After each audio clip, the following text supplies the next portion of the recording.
जैन तीर्थंकर। एमपीपीएससी ने तीर्थंकर नाम का एक नया टॉपिक जोड़ा है। इससे क्वेश्चन बनने की संभावना व्यक्त की जा रही है। तीर्थंकरों की संख्या 24 मानी गई है।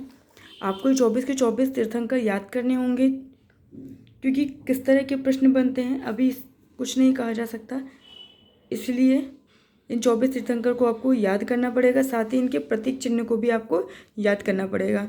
इन्हें आप कुछ तरीक़ों से आसानी से याद कर सकते हैं। चलिए पहले 24 तीर्थंकरों के नाम जान लेते हैं। पहले हैं आदिनाथ, इनका प्रतीक चिन्ह है बैल। अजीतनाथ प्रतीक चिन्ह हाथी। संभवनाथ प्रतीक चिन्ह घोड़ा। अभिनंदन प्रतीक चिन्ह बंदर। सुमतिनाथ प्रतीक चिन्ह चकवा। पद्मप्रभ प्रतीक चिन्ह लाल कमल। सुपार्श्वनाथ प्रतीक चिन्ह स्वास्तिक।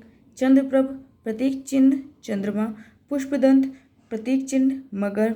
शीतलनाथ प्रतीक चिन्ह कल्पवृक्ष। श्रेयांश प्रतीक चिन्ह गेंडा। वासुपूज्य प्रतीक चिन्ह भैंसा। 13वें हैं विमलनाथ, इनका प्रतीक चिन्ह है शूकर, जो एक प्रकार का सुअर माना जाता है। 14वें हैं अनंतनाथ, इनका प्रतीक चिन्ह सेही। धर्मनाथ का प्रतीक चिन्ह वज्रदंड। 16वें हैं शांतिनाथ, प्रतीक चिन्ह हिरण। 17वें हैं कुंथुनाथ, प्रतीक चिन्ह बकरा। 18वें हैं अरनाथ, प्रतीक चिन्ह मगज यानी कि मछली। 9वें हैं मल्लीनाथ, प्रतीक चिन्ह कलश। ये महिला, एकमात्र महिला तीर्थंकर मानी जाती हैं मल्लीनाथ। 20वें नंबर पे है मुनि सुब्रतनाथ, इनका प्रतीक चिन्ह है कछुआ। नमीनाथ नीलकमल। 22वें हैं नेमीनाथ शंख। 23वें पार्श्वनाथ, जिनका प्रतीक चिन्ह है सर्प। और 24वें हैं महावीर, जिनका प्रतीक चिन्ह है सिंह। देखिए दोस्तों, इन 24 तीर्थंकरों को आपको याद करना पड़ेगा, क्योंकि क्वेश्चन किस तरह के बनते हैं अभी कुछ भी नहीं कहा जा सकता, इसलिए इनके नाम और इनका प्रतीक चिन्ह आपको याद करना पड़ेगा।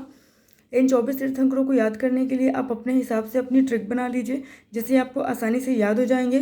कुछ ट्रिक मैं आपको बताती हूँ जो आपको याद करने में आसानी प्रदान करेंगी। जैसे पहले तीर्थंकर है आदिनाथ, जैसे मानव सभ्यता की शुरुआत आदि मानव से मानी जाती है, उसी प्रकार से जैन तीर्थंकर की शुरुआत आदिनाथ से मानी जाती हैं। अजीतनाथ, अजीत का मतलब होता है जो किसी से ना पराजित हो, यानी कि इनको दूसरे नंबर पर याद करिएगा, क्रमशः नहीं याद करिएगा। दूसरे नंबर पर है अजीतनाथ, यानी कि ये अपराजित थे, अजय थे, इसीलिए इन्होंने सबसे दो हाथ किए, अजीतनाथ। ठीक उसी प्रकार से चौथे याद कर लीजिएगा अभिनंदन। अभिनंदन कैसे? अभिनंदन जिस प्रकार से पाकिस्तान से आसानी से लड़कर आ गए थे, यानी कि लड़ना मतलब उनका प्लेन क्रैश हो गया था, पर फिर भी वो सकुशल लौट आए थे।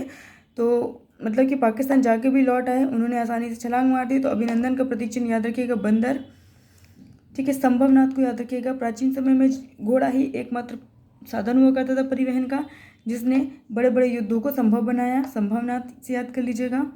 सुमतिनाथ, सुमतिनाथ 5वें नंबर पे सुमतिनाथ है, यानी कि जैसे आपकी 5 इंद्रियां होती हैं, जब आपको पांचों इंद्रियां अच्छी तरह से काम करती हैं तो व्यक्ति का सही तरीके से बौद्धिक विकास होता है। तो सुमति से बौद्धिक यानी कि पांचों इंद्रियां। सुमति बुद्धि कब काम करती है? जब आपकी पांचों इंद्रियां सही तरीके से काम करती हैं। पद्मप्रभ यानी कि पद्मा जो है लक्ष्मी जी का नाम होता है, यानी कि लक्ष्मी जी की आप 6 भुजाएं निकालिएगा। 6 भुजाओं वाली लक्ष्मी जी 6वें नंबर पे पद्मप्रभ। उसी प्रकार से चंद्रप्रभ 8वें नंबर पे याद रखिएगा, यानी कि चंद्रमा की जो रोशनी है वो 8 दिशाओं में फैली रहती है। पुष्पदंत, दंत से याद रखिएगा, ये दंत है। दंत किसके होते हैं? मगर के जो दंत होते हैं वह तीखे होते हैं, तो पुष्पदंत का प्रतीक चिन्ह मगर याद कर लीजिएगा। 10 नंबर पे याद रखिएगा 10। जब आपकी बॉडी में 10 हो जाती है तो आपको क्या करना चाहिए? शीतलता की जरूरत होती है, यानी कि ठंडे पानी से चेहरा धोने की जरूरत होती है। तो 10 दूर करने के लिए शीतलता की जरूरत होती है, जो आपको वृक्ष से मिल जाती है ना। तो 10 शीतलनाथ कल्पवृक्ष। इसके अलावा आपके कोई फ्रेंड्स हैं, मान लीजिए आपके फ्रेंड्स हैं, कुछ फ्रेंड्स हैं आपके, जिनका नाम है अजीत, आदिनाथ, आदित्य, अभिनंदन, सुमित, पद्मा, चंदन, शीतल, श्रेया, वासु, विमल, ये हो गया विमल, अनंत। इस तरह के आपके कुछ फ्रेंड्स हैं, इन्हें एक रो में खड़ा कर दीजिए और उसी नंबर पे खड़ा कर दीजिए। जैसे आपको कोई श्रेयांश नाम का दोस्त है, उसे 11वें नंबर की रो पे खड़े कर दीजिए। वो बहुत मोटा सा है, इसलिए आप उसे गेंडा बोल के बुला सकते हैं। 12वें नंबर पे वासु पूज्य को खड़ा कर दीजिए। वासु नाम का आपको कोई दोस्त है, उसे आप 12वीं रो पे खड़ा कर दीजिए। 13वें नंबर पे आप अपने दोस्त विमल को खड़ा कर दीजिए। 14वें में आपका कोई दोस्त है विमल, उसे 14वीं रो में खड़ा कर दीजिए। ठीक, इसी प्रकार से आप 16वां याद रख लीजिएगा, 16 शांतिनाथ। जैसे 16 संस्कार होते हैं, इन संस्कारों को करने से आपके जीवन में शांति आती है। तो 16 संस्कार यानी कि शांति फील होती है आपको, तो 16 नंबर पे शांतिनाथ कर लीजिएगा। उसी प्रकार से 19वें नंबर की याद रखिएगा, मल्लीनाथ।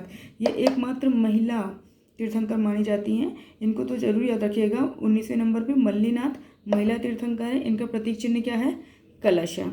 जनरली महिलाएं जो होती हैं सिर पर कलश रखती हैं विवाह के उत्सव पर या महत्वपूर्ण उत्सवों पर, तो मल्लीनाथ कलश याद रखिएगा। इसके अलावा आप इन्हें 21, 22, 23, 24 को 21, 22, 23, 24 को फ्लो में याद कर लीजिए। नमी, नेमी, पाश, महावीर।